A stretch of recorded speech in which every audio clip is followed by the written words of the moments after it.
What up, fam? It's your boy, Rob, from Around the Boards. We got another great episode for you here. It's episode 20, Feeling the Blues. We got Jeff Jones from St. Louis Live joining us here. So let's get it. It's lit. Click up. 5, 4, 3, 2, 1. Around the Board.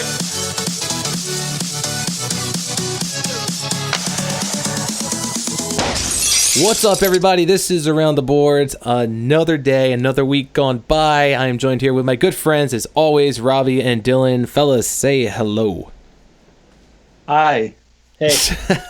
Very enthused. Classic. Yeah, okay. Anyways, also joining us today for this episode is Jeff Jones. Jeff, say hello. Hey, what's going on? You showed us up. Nothing. Nothing much. I can't help it. That's just my natural, like, you're on the air making noise voice. Sorry, boys. Oh. That's all right. That's the way I see it too. And then like those guys are like, hey. The thing is, when you do radio at 6 a.m, you got to have energy, or you're screwed, right? Like, I got to get myself awake in the morning more than anything else. Oh, I can imagine. We're just here for comedic. Cocaine. Oh, I was gonna say we're here for comedic relief, but whatever. That's true, for sure. I promise I'm not funny, so I'm fucked, right? Like, I just got to be energetic. That's all I got going for me. Ignore my cocaine comment. I also don't have cocaine. I have that. Well, this was another episode of Around the Boards. Thanks for coming on, Jeff. So, Jeff, tell us a little bit about yourself here. What do you do for the hockey world out there in St. Louis? Who are you? And are you into analytics or not? Yeah, no. I'll start with I'm analytic friendly, but not smart enough to be good at it. No, so I host and produce St. Louis Live. It's the morning show on 9:20 a.m. WGNU here in St. Louis. So we're on 6 to 10 every Monday through Friday. I also write for St. Louis Game Time. We're the SB Nation affiliate that covers the Blues. And we also produce a paper that we sell outside of every Blues home game. So, like, think of it almost like a program, cross between a program and a newsletter. It's 24 pages. We do rosters and stats and all that, but we also have a bunch of featured columnists. I write the front page column for all of our issues, and so we've been doing that. That's been sold outside Blue games since they moved into what was then the Kiel Center in '95. So we're at 23 years now of selling Game Time. There used to be a bunch of these. There was one in Chicago that was called the Committed Indian. They stopped doing it, I think, 2 or 3 years ago. And then there's also a dude in Toronto who I think makes one monthly, and he like hangs out in the metro stop underneath the ACC and like sells a weird pamphlet once a month. But other than that, we're the last fan-produced paper for sale in the NHL. That's awesome. Are you trying to say that you copied Chicago? Is that what you meant there? To be honest, a little bit, yeah. I guess the genesis, because it was first called Game Night Review when it started being printed, and it was catchy. Yeah, a guy had gone to Chicago and had seen a copy of the Committed Indian, and it's like, this is cool. I could do this, and started one in St. Louis. I like the guy that hides out in the subway station after games. Yeah, apparently he's like a Hey, want to buy a watch? Yeah, like all the homeless dudes down there are busking or whatever, and then it's just this guy who's trying to sell like this angry pamphlet where he's pissed off. And I think he's like a Don Cherry disciple guy, right? So like whatever Grapes is pissed at, this guy's also pissed at. That's awesome. Does he wear the same suits? I have not seen the suits. Probably more likely to be wearing like some kind of Daryl Sittler Leafs jersey from the '70s, right? That's kind of the vibe I get off that guy.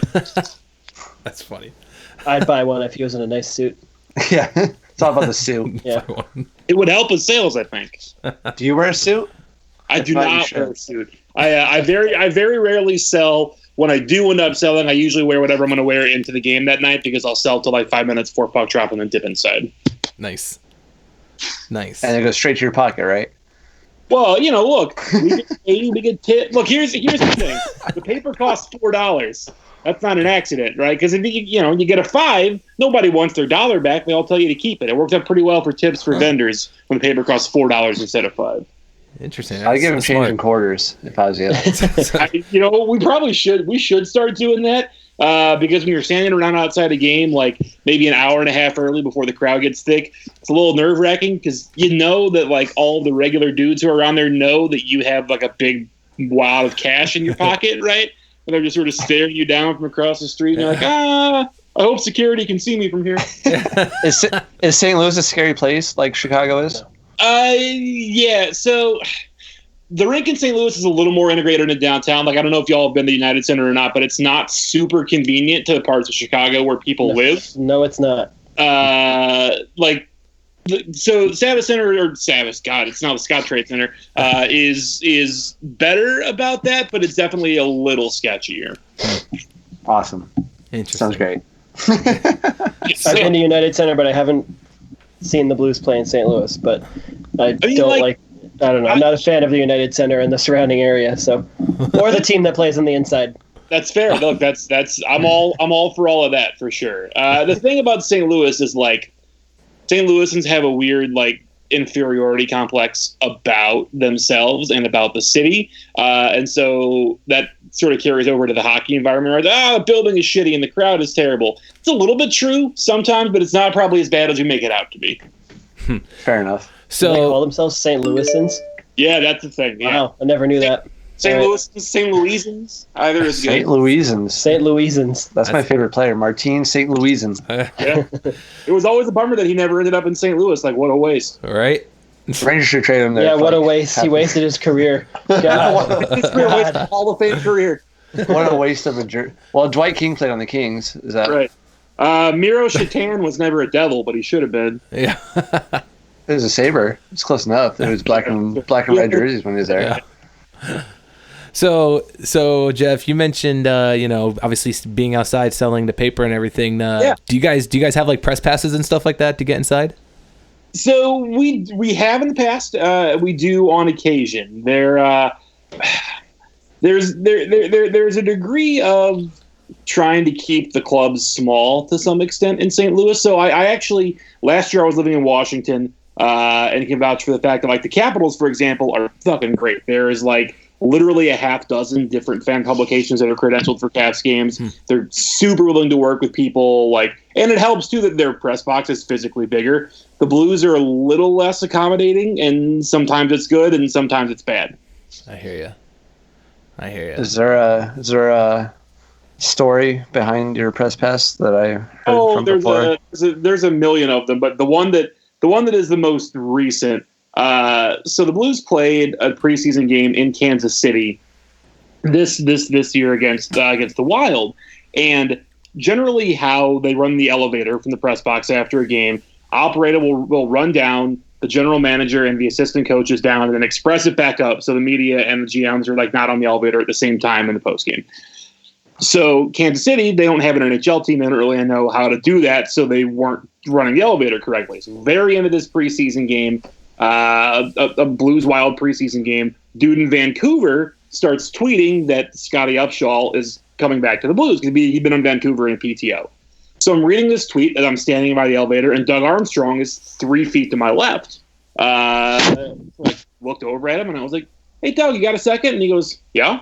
I said, "Can I add something?" He goes, "Yeah." I handed him my phone, and I said, "Is that true?" And he looked at it and goes, "That's news to me," and handed my phone back to me. And that was it. That was the whole thing. And then the next day I got a phone call that apparently Doug was not happy with being approached in such a fashion. And we got in some trouble. Well, I mean, you asked him. He said yes. That's his fault. I mean, right. I didn't jam my phone in his face. I said, "Hey, Doug, what's up?" Hey, look at this. Right.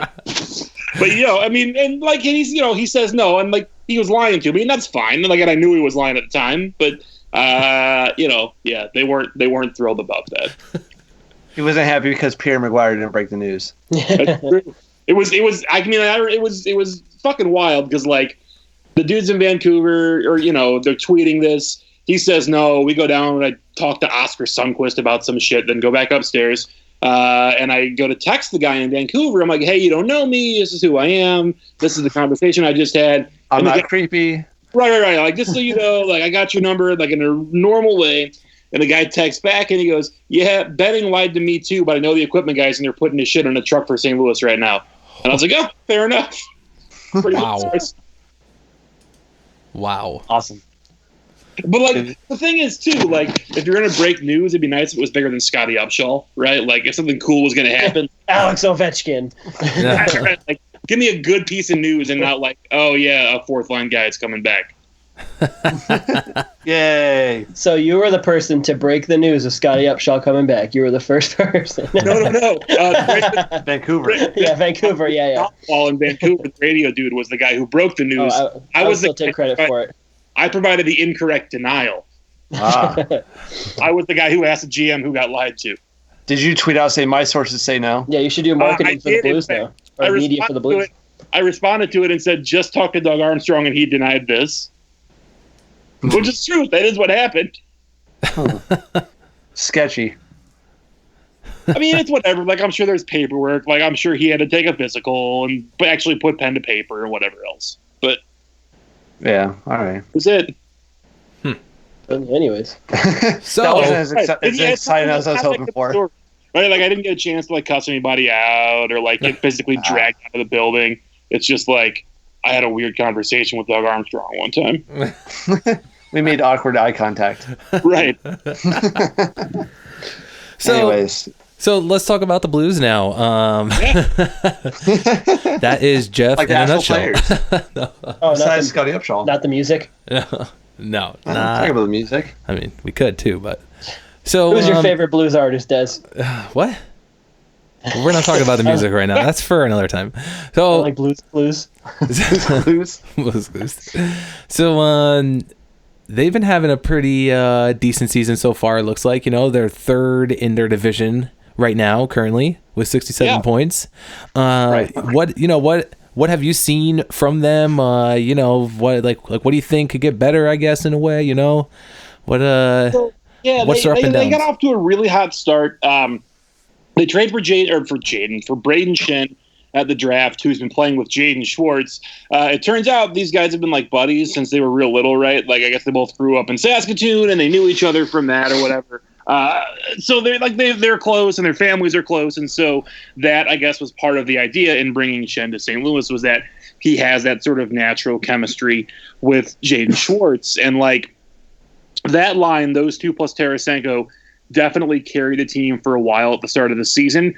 Schwartz broke his foot blocking a shot in Detroit on the 9th of December, and that was sort of a weird spot because the Blues had, like, I want to say it was 17 games in 31 days in the month of December or something. Like, it was a ridiculously busy month for them, and so they were without one of their best players for a long stretch.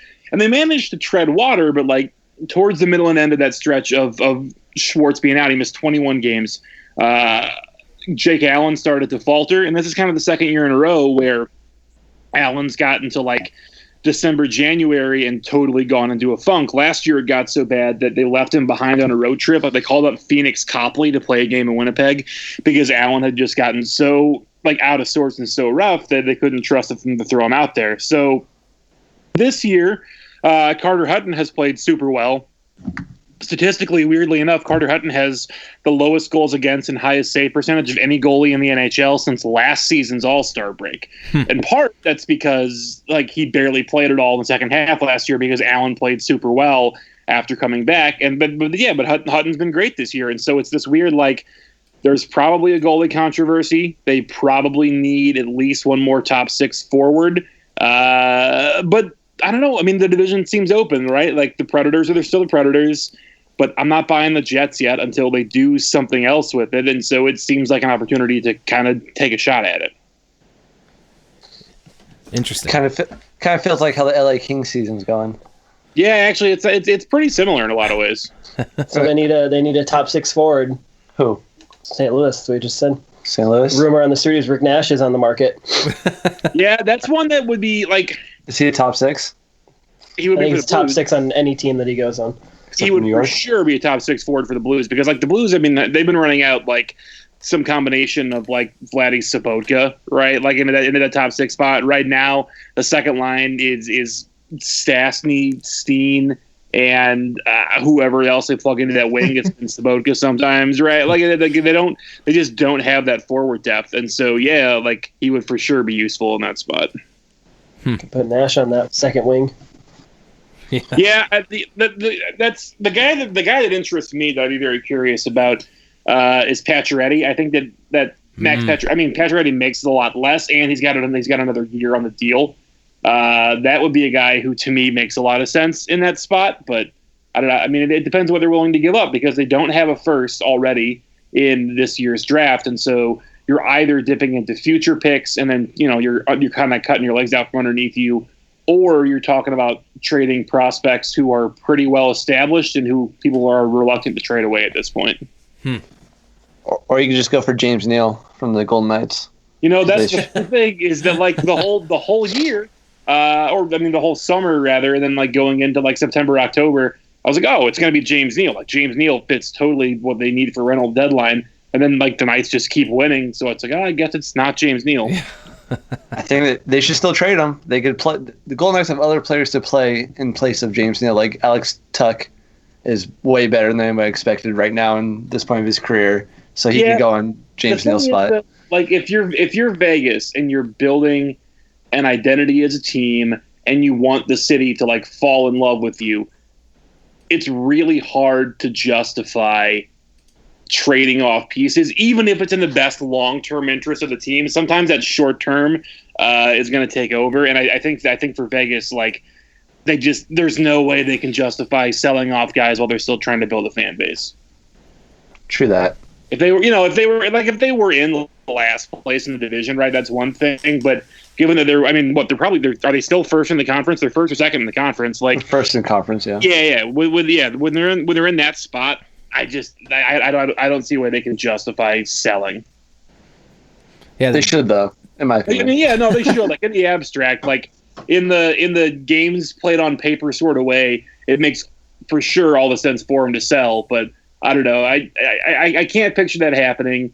I think that probably they're going to fall a little bit in love with the idea of making this crazy run and being the best. I mean, they're already the best expansion team ever, but winning a playoff round would be crazy for them. So, yeah, we had a few weeks ago. Actually, we ended up having a guy from who actually writes for the Vegas Golden Knights. It's Sinbin.Vegas on Twitter. We ended up having him on here, and he was talking about it, and he basically said the same thing you did. Is he can't see the Knights trading James Neal because of the situation they're in right now, and they're doing so well still. It's I don't know. I couldn't see it either. Yeah, I think that, if they were going to do that, it would have to be some sort of deal for like a younger guy with term who could play right now. And I don't even know what that would look like. But they would have to sell it as some sort of like, we're not giving up on this year. We're actually making this year better and something for next year. I don't know. Right. That's a hard deal to make work. Right. Yeah. So back to the Blues. So do you think the Blues, in your personal opinion, do you think they're gonna end up getting someone before the trade deadline? Like you're talking about, like a winger or anything? They'll get somebody. Might not be a name. Yeah, that's where I'm at. You think they're buyers? I think they'll get somebody. It could be a more bottom six kind of guy. Like one name that you hear a lot around here is Patrick Maroon. He's from St. Louis originally. He's a free agent at the end of the year, doesn't make a lot of money. You could put him on that second power play unit and have him play the net front if you wanted to. Like there are for sure things about Pat Maroon that make a lot of sense. So that could be a guy. The other guy that the other day that I was thinking about, that, and I mean, again, this doesn't come from me. Like to the extent that anything has been heard about anything, Montreal is the team that you're going to hear a lot of conversation about because Marc Bergevin spent some time watching Robert Thomas play OHL games over the break, right? Like, so Robert Thomas just got traded from London to Hamilton in the OHL. Mm-hmm. He was the Blues' first-round draft pick last year. Kind of like a two-way center type. But my description of him is like he probably turns into Mike Fisher. It's probably the kind of career that Rob Thomas has. So like, not nobody who's going to be like a crazy amazing player, but a solid guy, like an NHL player who can play in the middle, can play in that middle six in the lineup.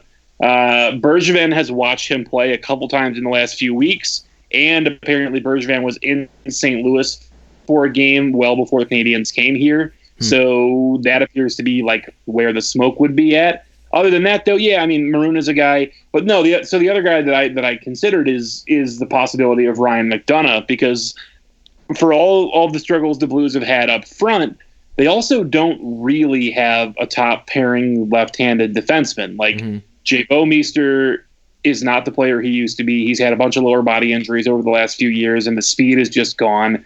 Joel Edmondson has played most of the year with Pietrangelo on the top pairing. Edmondson's a fine player, but if he's playing on your top pairing, then you need a better defenseman up there. Right. McDonough playing next to Pietrangelo would be a really interesting proposition. It's just a matter of giving up the assets that would take, and not like what you'd have to give up to acquire McDonough probably doesn't improve your team as much as giving up the same stuff to get a forward. Right. What do you guys say about that, Dunk? I like Pietrangelo. You like Pietrangelo? Okay. No, I think that would be one of the best defensive pairings in the league if that ended up happening. So, Pietrangelo and McDonough. Pietrangelo and McDonough, and you could split them up too if you needed to as well, which would be nice. But Yeah, for sure. Yeah. I mean, and then the thing too, I don't know. Alex Pietrangelo gets a lot of shit from Blues fans that's undeserved because he doesn't do anything crazy good. Like, he doesn't have the big blistering shot, and he's not like doing the Erik Karlsson where he's flying around the ice and dropping crazy sauce on people. But he does everything super well. And the one thing that he does to me better than anyone playing is the escapability. Like, if puck goes into the corner and a forechecker's on his back, he's coming out with it and he's making that first breakout pass every time. Which goes a hell of a long way towards, stopping folks from getting like sustained chances in the defensive zone. I think Pietrangelo's overrated. You're joking. you just hate him. That's just because Drew Doughty's the best defenseman in the NHL, hands down. I mean, the thing though, can he be He's very overrated? biased. He's never been top 3 for the Norris. He's never been like a first team All NHL. Can he be overrated? Like, He's the most overrated, underrated player there is.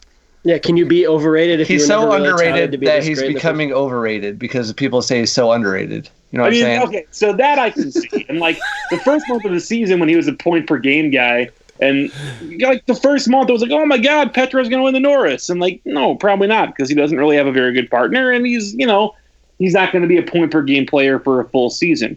It wouldn't shock me if he was a top 3 guy this year. I mean, he's going to be pushing it because you're talking about. Yeah, maybe he's top 5, not top 3. So who's the 4 better ones? Can you just name them?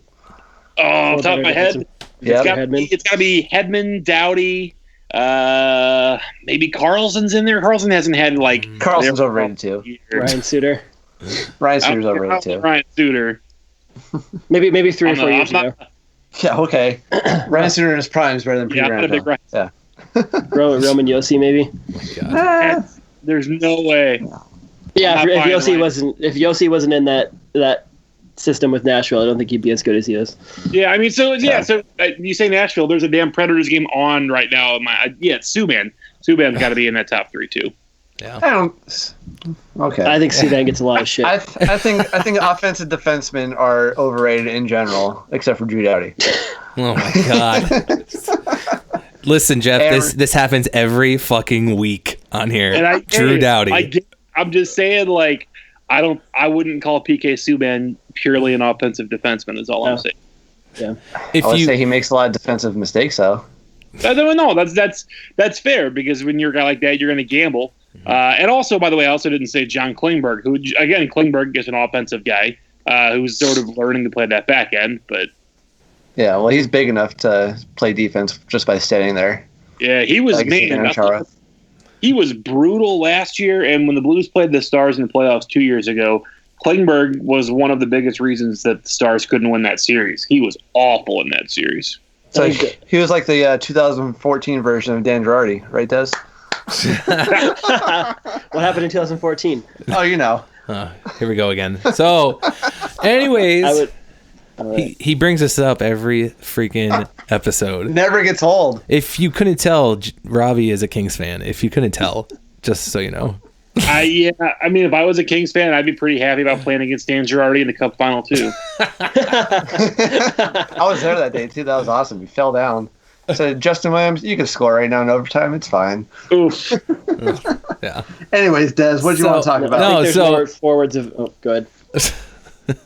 So, do the Blues have any big name people contracts ending this year? Any big free agents coming up? Big name people contracts. Big name people. So Paul Stastny's a free agent at the end of the year. So that's $7 million that Paul Stastny is paying. It's a lot. Like, so 4 years ago when Paul Stastny hit UFA, they kind of had to sign him. They didn't have a center, and again, to the extent that it matters. Paul Stastny's a St. Louis guy. Like, he grew up here when his dad was playing for the Blues, played high school hockey in St. Louis. So, his giant chunk of money coming loose sort of would automatically put the Blues in the Tavares conversation if he hits free agency. Now, granted, that's got to go both ways, right? Like Tavares has to look at the Blues as an opportunity. But if you get to play with Tarasenko, that's, I think, a pretty good carrot, I would think, for a guy like John Tavares. Regardless, that's going to be the expectation. Like, if Tavares is free agency, then the Blues, I think, are going to go after him pretty hard. Outside of Stastny, the Blues only, Carter Hutton, to the extent that he's a big UFA, like, he's played super well this season. I don't know that the Blues are going to be in a spot to re-sign him because he's already making over $1 million, and they have a goalie in the AHL who's pretty ready to come up and step up. Though, if Jake Allen has a bad rest of the season, then I don't know what the hell they're going to do there. Mm-hmm. The one guy who's a free agent at the end of the year who, like, I don't think is going to get any attention from anyone, but who needs to be extended is Kyle Brodziak. Brodziak has been awesome on the PK. He's that prototypical, like, does everything you want kind of fourth line center. And also, like, he's a big, to the extent that it matters, big in the room glue guy too, right? Like, real meaningful to the organization and shit. And makes less than $1 million. So I would hope that Brodziak would be a guy who'd be in line for an extension. Nice. What? What do you? Better what you say. More Kyle Brodziak talk on their podcast for sure. Jens is very smart. Nice. So, do you see? You mentioned Carter Hutton. You think he's going to be a trade chip to try to get one of those top 6 forwards? No, I wouldn't think so. Like, the thing with Hutton is that he's a career backup. Like, he's 32. The level he's playing at this year is so far beyond what he's sort of done throughout his career. Everybody's got a backup goalie, and conversely, like, the Blues can't afford to trade away the safety net. Like, if Jake Allen goes all the way to shit, then they just have to have somebody there who the team trusts, and right now that's Hutton. Nice. Well, last year the Peter Budaj got traded for Ben Bishop, so that's true. Anything for backup. It's funny. Like, as the deadline was ramping up last year, the Blues were in this weird spot where they were definitely not sellers. They were definitely trading Kevin Shattenkirk. Like, they couldn't just let him walk. And I was, for a while, advocating some sort of Shattenkirk to Tampa for Bishop swap. Because Bishop was, again, St. Louis guy, but was a Blues draft pick, made his debut with the Blues and before he got traded to the Senators. And I thought would make a lot of sense if that was a road the Blues were looking to go down. It wasn't, as it turns out, but I don't know, maybe it should have been. Nice. You're an asshole. So that was something though, that Shattenkirk trade, huh? So it's like, maybe like you were saying with the whole Ryan McDonagh thing too. Obviously there's they have the connections there between. It seems like there's certain teams that what are you trying to say right now? There seems like there's certain teams that like favor each other when it comes to like trading, like whether like the GMs are like 100%. Best friends or some shit. You know what I mean? Yeah, you don't want to trade to your rivals and stuff. That's 100% true. Well, and so like the Blues and the Capitals, for example, have that kind of connection. Like the TJ Oshie deal was the Blues and the Caps, and then last year the Shattenkirk deal, they got together with the Caps again. I sort of thought the whole year that there's a deal that makes sense between the Blues and the Caps. Like the Blues have enough surplus on defense and could use some cap room. So Carl Gunnarsson makes 2.9, and he's a free agent after next year. And he's like not gonna ever blow your socks off, but he's a perfectly solid 4 or 5 defenseman who, like, you put him on the ice, and he's not gonna hurt you. He's fine. Right. Like, nothing bad is gonna happen with Carl Gunnarsson on the ice. Caps need D. The Caps don't really need Andre Burakovsky. Like, he missed 20 games with a broken thumb. He's been up and down. He's been a healthy scratch, but that's a guy who the Blues can play on the second, third line. He can play on the power play. They make it like the exact. I think Burakovsky makes $100,000 more. Like, that deal has made so much sense to me all year long. But I'm not a GM, so. Well, you blew your chance in the elevator that one day. So. Yeah, way to go. So let's say you were a GM. Okay. Uh-oh. So Wait, this not? is Wait a is second. What? Wait a second. this You're not is a GM? no. So this is where we're gonna have a little sorry, fun now. boys. No, so we do this with all of our guests, and I'm gonna let Robbie take it away here for you. So we play a little game with whoever team we're talking about. Okay. It's called sign, cut, and trade. Sign one, cut one, trade one. I'm going to give you 3 names. Okay. All right, so it's going to be Braden Shen, Paul Stastny, and Jaden Schwartz. Oof. 3 forwards, huh? 3 forwards, all the S's. I like the S's. I got to sign one, cut one, trade one. Yep. Yep. Easiest one might be sign, maybe. This is the way to start. Sign. Who do you want on your team forever? Probably not Paul Stastny, right? So it's got to be forever. Oh man. Well, not forever. It doesn't have to be long term. forever. Sign long term. Yeah, I would say so. I would probably sign Braden Shen.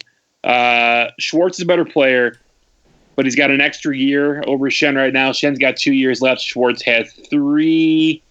So you're going to trade Schwartz? Yeah, and cut Stastny. I think that's probably it. It's probably sign Schwartz, trade Shen, cut Trade Stastny. Shen? It's definitely cut Stastny. The conversation would be about because you're going to get more for Schwartz than you are for Shen, and so can you get enough back in a Schwartz deal to sort of make up for the drop off? And maybe, but Jaden Schwartz has been the best player on this team so far this year, outside of maybe Pietrangelo. So it's pretty hard to want to trade him. What about that Tarasenko guy? He's pretty good. He is. For sure is very good. He's had some stretches this year. Like he had a couple of those 1 goal in 14 games kind of stretches where he had some of that controller disconnected stuff going on. Kind of. Yeah. That's a Russian thing. That's That's a Russian thing. Unless you're Pavel Datsyuk. So the really hard thing is because Tarasenko is Russian, the really easy comparison for people to draw all the time is to Ovechkin, and the expectation is that he needs to be Ovechkin, and I just he's not that guy because no one's that guy. Alex Ovechkin is a once in a lifetime legendary level kind of player. He's a different breed. So with Tarasenko, it's is he a consistent 40 goal guy? That's probably sort of his ceiling. And he's not on a 40 goal pace. He scored 39 last year. He's got 21 in 54 games this year. So maybe he gets to 35 this year. He's been good. He's just not at that. He's a good assist guy too, though. Yeah. Oh yeah. No, for sure. That's true. Ovechkin isn't, Yeah. But I mean, but Tarasenko has never been a point per game guy. And Ovi has done that. I would say people in St. Louis want him to be Ovechkin and they want him to be Brett Hull. And I think he's half a notch below both of those guys. And so he doesn't get maybe as much credit as he deserves. Well, on that note, then I'm going to offer you another sign, cut, and trade if you're up for it. I'm going to do Tarasenko, Pietrangelo, and then I'll do Jaden Schwartz again since you're so high on him. Oh, Jesus. Oh my God. Man. Obviously, you want to cut Tarasenko because you just ripped him apart. Yeah, no, I think I'm signing Schwartz, trading Tarasenko, cutting Pietrangelo. Oh. Yeah, that's what I like to hear. Yeah, that's what I want to get to.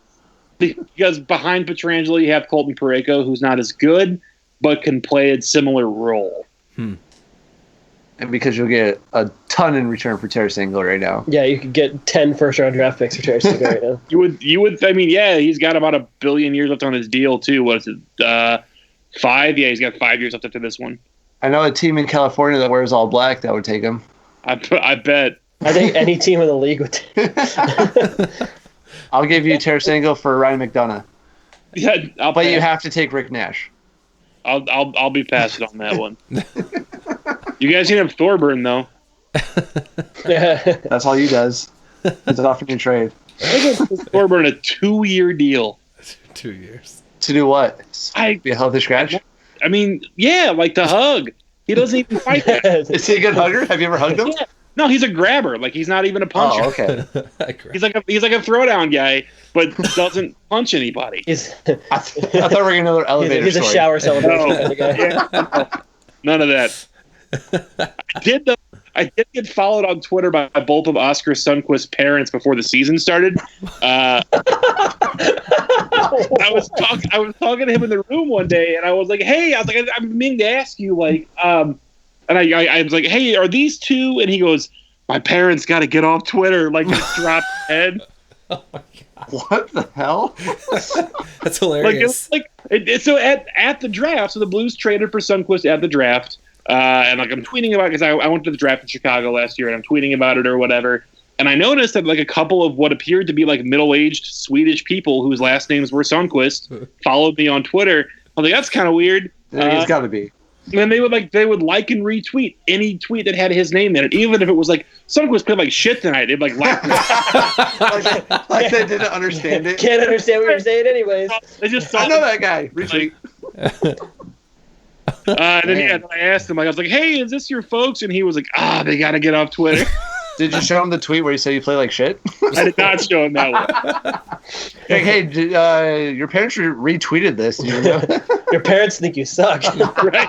That's fucked up. Well, so funny story. So the Blues did their dad trip last weekend, which, by the way, the dad trip was to Boston and Buffalo in February. What a crock of shit that is! Like, take right? Boston They don't like their dads. February. I mean, right? It's terrible. But Trying to kill those dads. so the first day they flew over. They were in St. Louis for a home game, and the Blues practiced the next day. Then they flew out. So they practiced on that day, and that morning before practice, they sent Oscar Sundqvist down to San Antonio. And I was like, I really hope they didn't fly his dad over from Sweden just to San Antonio. And his mom liked that tweet. I was like, oh no, like maybe we did do that. That's a great story. Nice. Nice. That was classic though. But That's awesome. anyways, Speaking of power plays, Anyways, so I got a question. You think 5 teams from what the fuck's the name of the division? Atlantic? Central. Whatever. Central. One of those divisions. You think 5 teams from Central are going to make the playoffs? So you got to figure Winnipeg, Nashville, St. Louis, they're definitely in. Is either Minnesota or Dallas going to miss? And then, because I guess we're assuming the Blackhawks are not making the playoffs. Or the Avs, right? Like, I mean, I guess so. I would think they probably would. I don't know. I mean, I'm looking right now at the standings. Like, yeah, I mean, Calgary's a point back of the Wild. Anaheim's a point back, so they're not in. that good. Anaheim sucks. Calgary sucks. Yeah, I mean, I Kings can't beat either of them, but they both suck. Rob, shut up. Calgary is not bad. I guess I'm gonna say no, just because it feels like Anaheim maybe figures it out, but I don't know. It seems like they should. Like 5 Central teams should make it, but I'm not gonna believe that Anaheim is not gonna make the playoffs until they don't do that. And Winnipeg's going to win the division. I'll take Nashville. I love Winnipeg, man. Dunk's a big Winnipeg. He's a big Laine fan. Blues. I love watching Patrick Laine. I got to go. So when I was living in DC last year, they played one of those pre-tournament games for the World Cup, and Laine was on the Finnish team for that thing. And like, granted, it was a pre-tournament game for a preseason tournament that nobody gave a shit about, so the effort level was not super high. But Patrick Laine was by far and away like the most exciting guy to watch on the ice in that game. And he was awesome. Like, it was so much fun to watch that game. So I've been a Patrick Laine guy since then. And the Blues are terrible against the Jets. Like, they went 0-5 against the Jets last year. I think they're 0-2 so far this year. So if that ends up being a first round playoff series, and I think it probably will be, that would probably not be a good matchup for the Blues. But I'll take Nashville to win the division. Interesting. Wow. And Laine's got a sweet beard going on right now too, That's true. which is important. Yeah. Always important. Just imagine when he gets to the playoffs. I think it's Yeah, going to be. guys. Well, he's got Like a Zetterberg. beard because he looks too much like Gary Busey with that one. Oh, shots fired. Have you ever seen Patrick Laine and Gary Busey in the same room together? I have not, in fact. Are we gonna play celebrity lookalike hockey time? Hockey time? That's a good. We do that. We do that in Game Time. Every issue of St. Louis Game Time, we do a lookalike for a Blues player and for a visiting player. My favorite one so far this year was Vince Dunn and Scarlett Johansson with short hair. I think we should Does end that it on make that her? note. Does that make him attractive? What? I mean, I think Scarlett What? Johansson. Oh god. It was freaky. I mean, they were identical. That's funny. ah. Fuck. That's good. So, what did you just look it up? Yeah, you Yeah. just looked at the picture of him. Yeah, it's pretty good. Anyways, do we have anything else for Jeff? I think that ends right there. I mean, that's a walk off. That's a walk off. That's a walk off. Walk off, Vince Dunn. Walk off Vince Dunn. Hashtag walk off Vince Dunn. Get that There it is. trending. So, Jeff, do you have anything you want to plug? Yeah. So Me. StLouisGameTime.com. Check out St. Louis Live. Spell out the Saint, and you can find the podcast feed. The pregame show is there for the Game Time Drive Time podcast. You should also check out, by the way, I'm a big women's hockey guy. Like I'm super into it. The Frozen Four was in St. Louis last year, and I got to cover it. A bunch of friends of mine are big into women's hockey, and so I've gotten hooked on it. I'm going to have some stuff this week on the Ice Garden, which is the SB Nation women's hockey blog, and go USA, because we're ignoring the men's tournament this year come Olympics time. The women's tournament is going to be badass, so go USA. I fell in love with Hillary Knight at the All-Star game. So can You and the rest of America. Yeah. So can I ask you Hillary's something? Legit. Did you see that quote that Ron Duguay said on air? I did see Oh that. my god! That got some what an play. idiot! What an idiot. Coming from Yeah, Des, that's a lot. Nice. One of those, like, you see all these old hockey guys, and you all know they think that shit, and it's like, buddy, you're on TV. You got to learn to shut up. Right? Like, Exactly. I know I'm not going to be able to change your mind, but you got to just stop for now. I know. He totally could have approached that a different way, but being I mean, on right, air like that. And the best part of that video is the whole rest of the panel has this "you fucked up" look on their. Everyone else is like,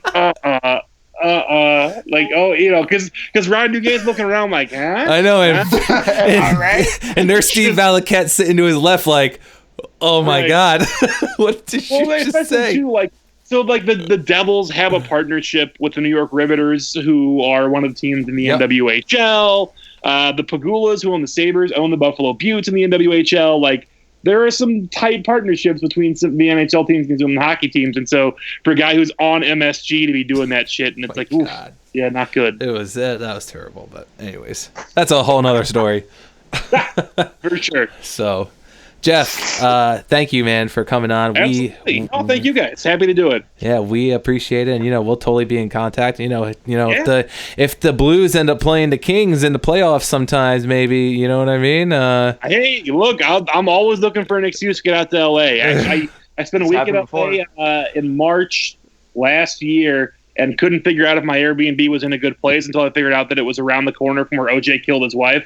I'm like, oh, that's a good neighborhood. That's that's a pretty good neighborhood except for that house. But Yeah, minus that one for sure. Cool. well, now OJ lives in Vegas and he's free. Right? Yeah. So if you want an Airbnb in Vegas, I'll show you around. You hang out with OJ. Yeah, Hang on with OJ. Cool, Go and golfing. there you go. awesome. Well, dude, again, thank you for coming on and talking Blues hockey here with us, and we will catch up with you later.